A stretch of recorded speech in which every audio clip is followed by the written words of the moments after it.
she's going to be on our young ladies as well. Absolutely, wow. And you know, women in heavyweights, it's the same problem. You know, in some respects, they have a bit of a shorter road because there's not as much competition. But I can tell you the effort it takes for them to stay ready and fight, because so many things fall through. It's so difficult for them to find opponents, and that really is the killer of athletes. It's like in fighting, there's not enough opportunities. You can't be consistent. No, you have to have that consistency.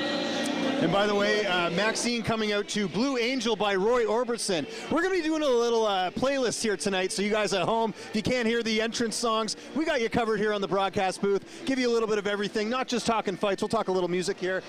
Interesting choice for a walkout song. I don't usually think we ever hear Roy Orbison, but I'm a big Roy Orbison fan. I think it's great, but not something you hear too often.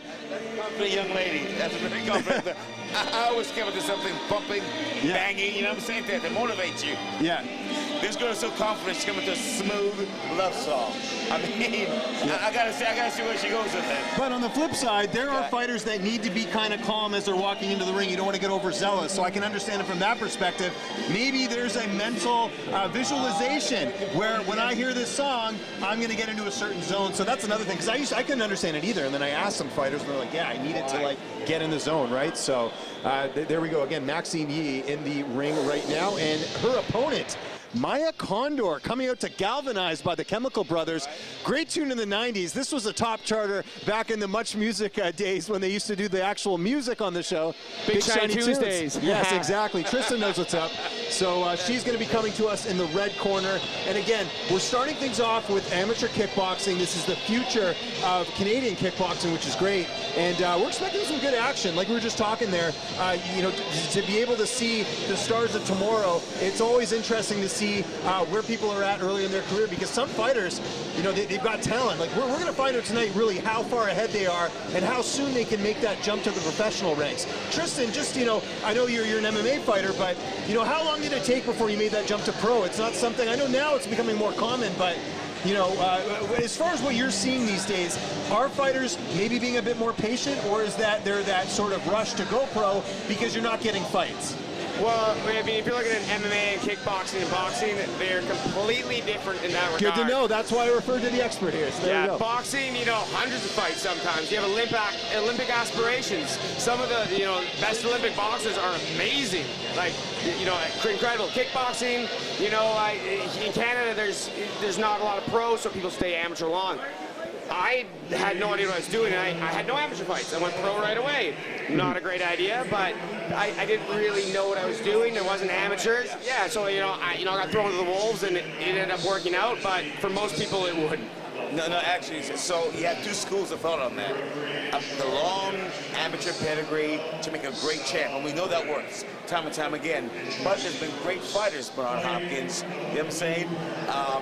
Dwight Cody Braxton, who had zero, if you like, amateur fights and became amazing world champions. So, and like yourself, not having any amateur, but maybe mature enough in your mind to go straight away into it. So many people are just, they break when they see, like I was 5-5, and most people would leave, and like it takes a lot of mental fortitude to go on.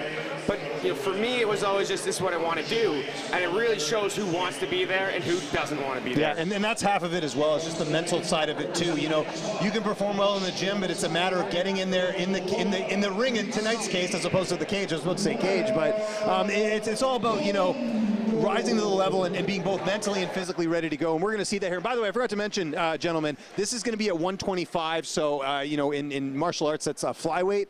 So, yeah, going to be some good action here. I mean, this is our first bout of the evening here. But Peter, you can take over the reins here. Right. So look at this division. You should see a lot of speed from these girls, but don't get it twisted. Some of these babies can crack, at that 126-pound weight, they can crack. But you see a lot of technique. A lot of technique and a lot of speed. Here we go. A couple teeps right up the front. Already some great action here. So we're going to leave. I'm going to be kind of in the background here, but Peter, you're going to be taking this over because you're Mr. Kickboxing. So I'll be giving you the mic for these kickboxing. Oh, brother. Thank you, bro. Excited to get things going here. These girls are throwing good kicks back and forth, pretty even. Some punches getting going. Right, so right now I'm thinking of trying to establish dominance. You feel me? All right, they're trying to get in the first round, get some good hits in, right, and send a message to the opponent that I'm running this show. Yeah, you're controlling the space, and especially kickboxing, much more than MMA, is that you really got to control. You got to be first. You can't just be moving laterally, looking away to land that jab. They want to see kicks. They want to see aggression. First round, you have to get your fighter to establish himself, herself, out the gate. Let the opponent know what's up. Absolutely, and these are short rounds, you know. We don't have 3 or 5 minute rounds. We got 2 minute rounds. You got to get. Now look at the body language. Oh, she's hurt right away. Look at the body language. I think this is probably going to be a standing 8 count pretty quick. If she doesn't show something, there you go. You can't show your back like that. Good show. Good show. That's what happens when you take the center, you establish dominance, and you show that this is your ring. Or I can say your cage. I tell my fighters, this is your cage, not their cage. They signed a contract to come into your house, not the vice versa. There you go. And tonight, this kid just pushes the boss. Sweet. Quick one to start things off. Okay, here we'll get an announcement real quick.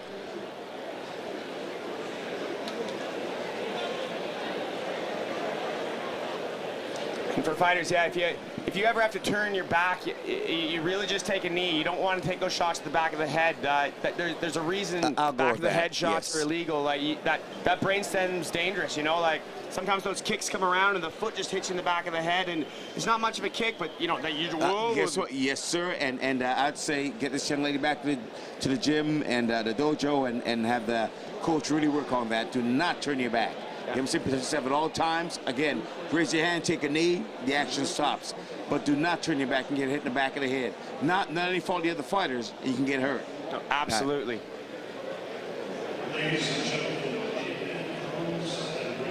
An exciting start, though, guys. A real exciting start. Always good with a fast finish that gets things going, get the crowd riled up, set a precedent for the rest of the night. Aye. All right, we're going to let... So there you go, Maxine Yee making it a short night on the first fight of the night. And you love to see it. You know, this is...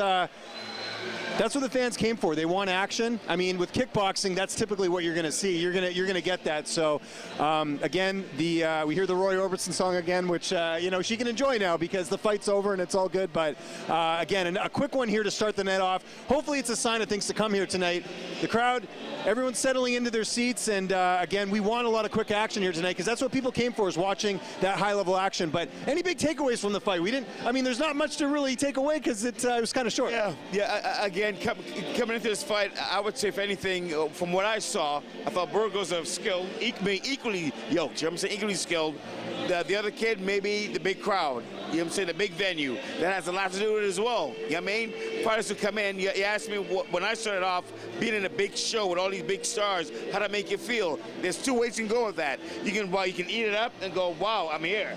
I deserve to be here. Let me show people I deserve to be here. Or you can be intimidated by this. You know what I'm saying? And that could really hinder your performance. And that's a key thing you just touched on here. I mean, there are amateur fighters that can just compete amateur, and that's it. That's the end of their road.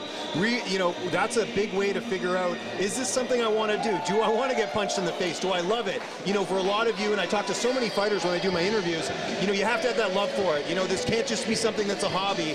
And you're seeing here tonight, you know, someone like Maxine Yee, she's all business, and that's why this fight ended the way it did. This is someone who, you know, rose to the occasion. This does have a big event feel, you know, so if you can go out there and make quick work, it's a sign of good things to come for her future.